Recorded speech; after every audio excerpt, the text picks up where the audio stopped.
pembahasan kita di sini adalah analisis verifikatif bagian pertama ya. Pada bagian pertama analisis verifikatif ini kita di awal akan mencari koefisien korelasi, koefisien jalur atau regresi, dan koefisien determinasi. Pencarian nilai koefisien ini menggunakan SPSS ya, menggunakan SPSS.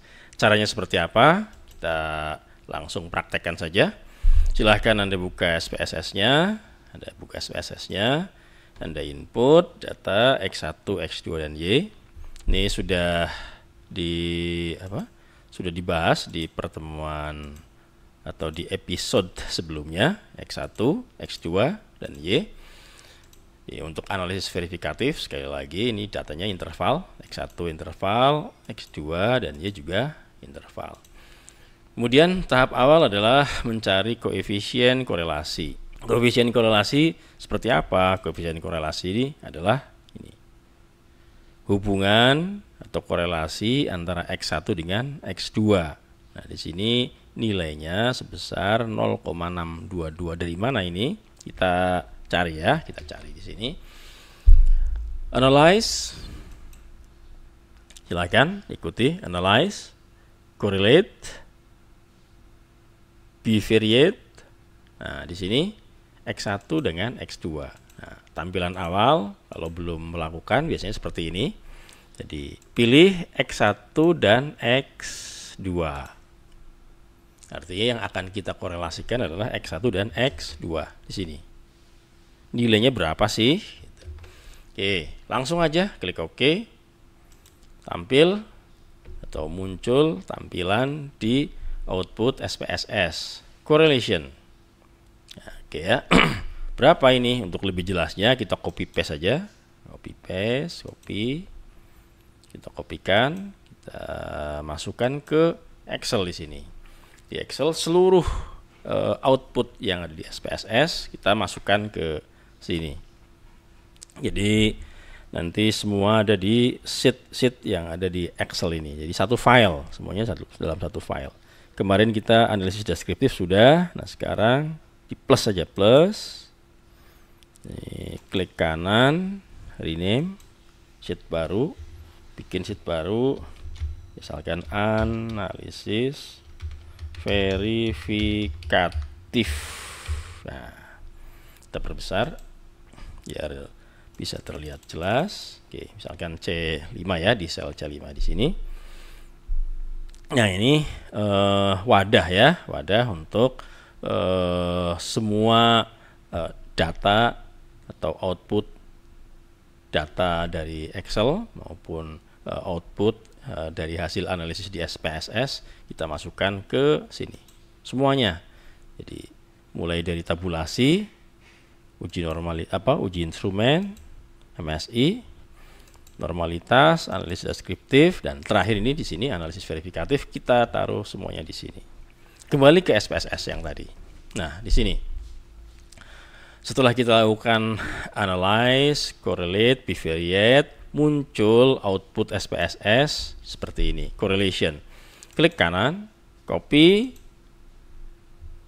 Nah, pastikan di Excel di sini sudah kita buat sheetnya, namanya analisis verifikatif. Klik di sini, Ctrl V.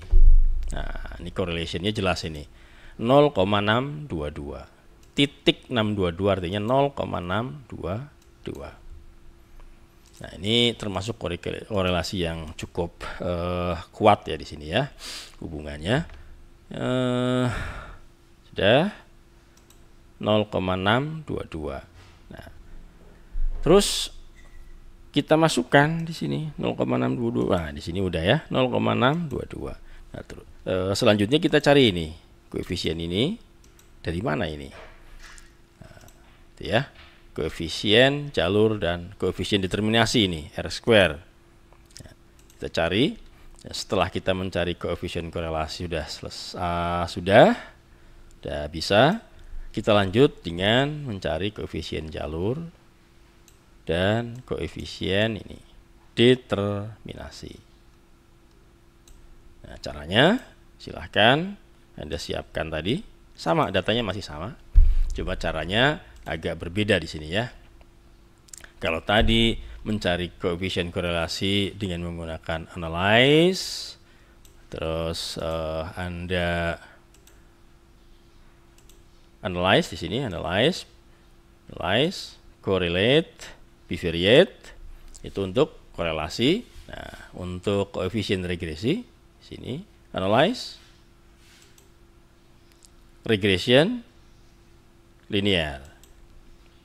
Nah, di sini tampilannya, tampilan awalnya seperti ini ya, seperti ini. Nah, karena Anda belum melakukan action apapun. Nah, variabel dependent ya atau variabel terikat adalah Y. Variabel independennya adalah X1 dan X2. Jadi seperti ini. Tidak boleh terbalik ya, nanti hasilnya tentu akan berbeda kalau terbalik. Oke. Setelah meyakinkan bahwa variabel dependent di sini Y dan variabel independen adalah X1, X2, klik OK aja langsung. Muncul langsung secara otomatis muncul tampilan output di SPSS seperti ini. Nah, yang perlu kita copy ini lah, model summary, copy, klik kanan copy biasa. Masukkan ke Excel tadi ya, di sini. Ke Excel ini. Misalkan di sini, Ctrl V, model summary. Terus ANOVA, copy, Ctrl V juga. Itu ya. Copy berikutnya di sini. Copy berikutnya adalah koefisien. Jadi ada 3 ya, model summary, ANOVA dan koefisien. Kita copy dulu hasilnya. Jadi hasil dari analisis dari perhitungan ya, hasil perhitungan dari SPSS itu yang ditampilkan di output SPSS, kita copy paste ke Excel untuk kita dokumentasikan di sini sebagai sheet analisis verifikatif. Jadi rapih di sini, ada analisis deskriptif, ada analisis verifikatif, ada. Oke, kita sudah 3 ya di sini ya. Model summary yang kita perlu perhatikan adalah R-square-nya. Nah, R-square-nya adalah 0,594. Nah, ini model ANOVA ini di sini ANOVA untuk menguji, istilahnya uji F ya. Uji F itu ada uji simultan. Uji simultan itu menguji secara simultan atau secara bersama-sama pengaruh X1 dan X2 secara bersama-sama atau secara simultan terhadap Y. Nah, ternyata di sini menghasilkan 0,0000. Nah, signifikan. Jadi uji simultan nilainya signifikan di sini lebih kecil dari 0,05 di sini ya. Kalau lebih besar dari 0,05 atau lebih besar dari 5%, misalkan 7%, 10% dan seterusnya, berarti di sini uji F-nya masih gagal. Oke. Nah, koefisien di sini ada uji T di sini. Untuk menguji T, ada uji T. Nah, nilai signifikansinya juga di bawah 0,05 atau di bawah 5%. Jadi ini sudah signifikan semuanya. Kalau lebih besar dari 5% berarti belum signifikan. Apa sih bedanya uji F dengan uji T? Kalau uji F ya, uji F itu berkaitan dengan kebersamaan tadi kan ya. Ya, saya tunjukkan di sini di awal.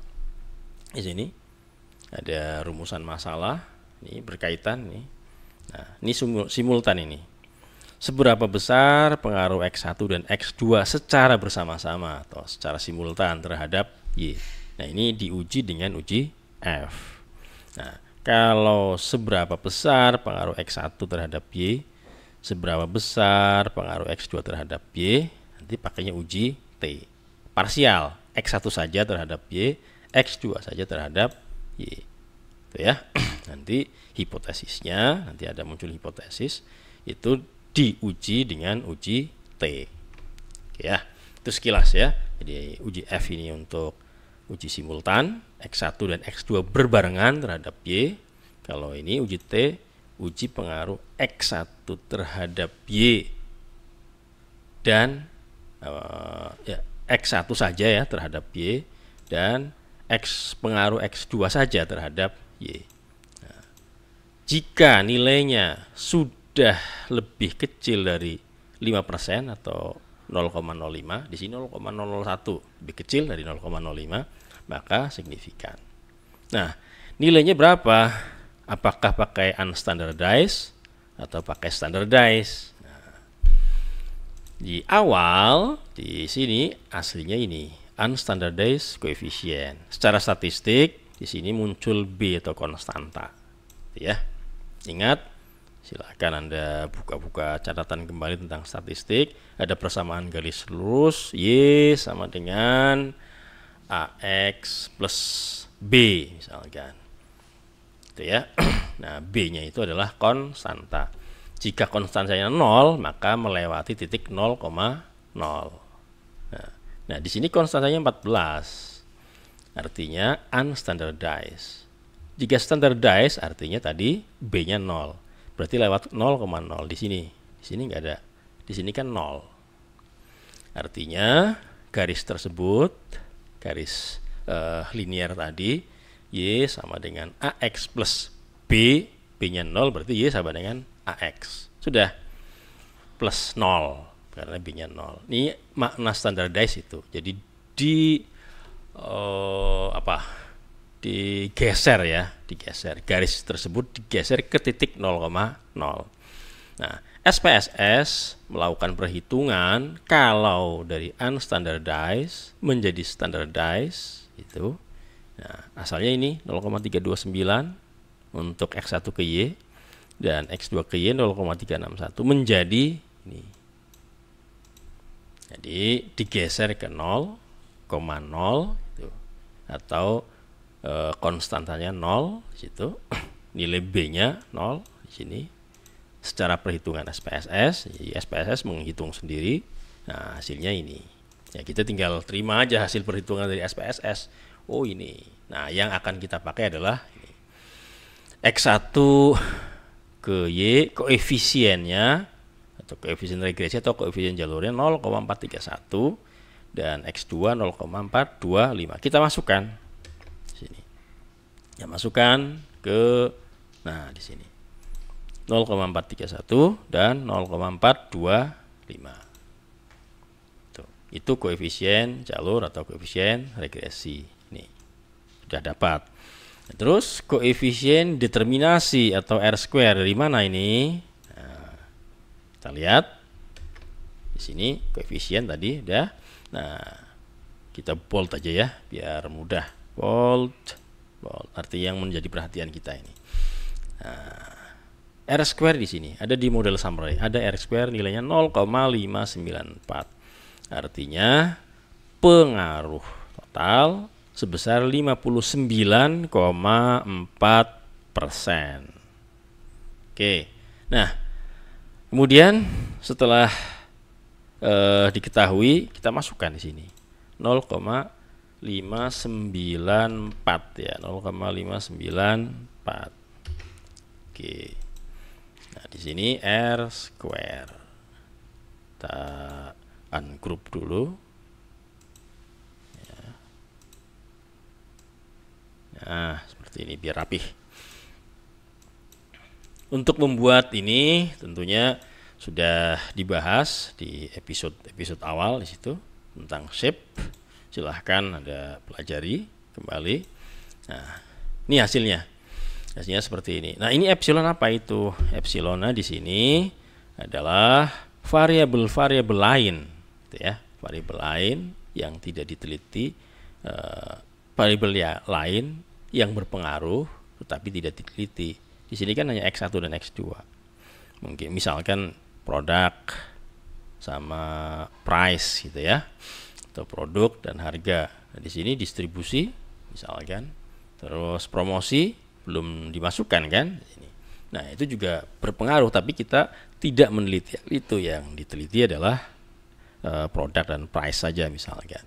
Nah, selain X1 dan X2 di sini memberikan pengaruh sebesar 0,406. Dengan kata lain, epsilon ini sama dengan 1 minus R kuadrat. atau 100% dikurangi R kuadrat sebesar 1 dikurang 0,594 besar 0,406. Ini epsilonnya. Nah, setelah kita tahu di sini, setelah kita tahu nilainya, nih, kita copy aja ya, semuanya disatukan di sini, di copy paste ini, di copy paste ke Excel, di sheet analisis verifikatif ya, ini. Semuanya biar terkumpul rapih di sini. Nah, misalkan Anda tulis di sini Ctrl V. Nah, ini tampilannya seperti ini. Oke. Ada X1, ada X2, ada Y. Ya, kita rapihkan. Oke. Nah, seperti ini. Oke. Dengan R kuadrat atau R square 0,594. Nah, R square ini hasil perhitungan dari SPSS 0,594. Dari SPSS di situ. Ya.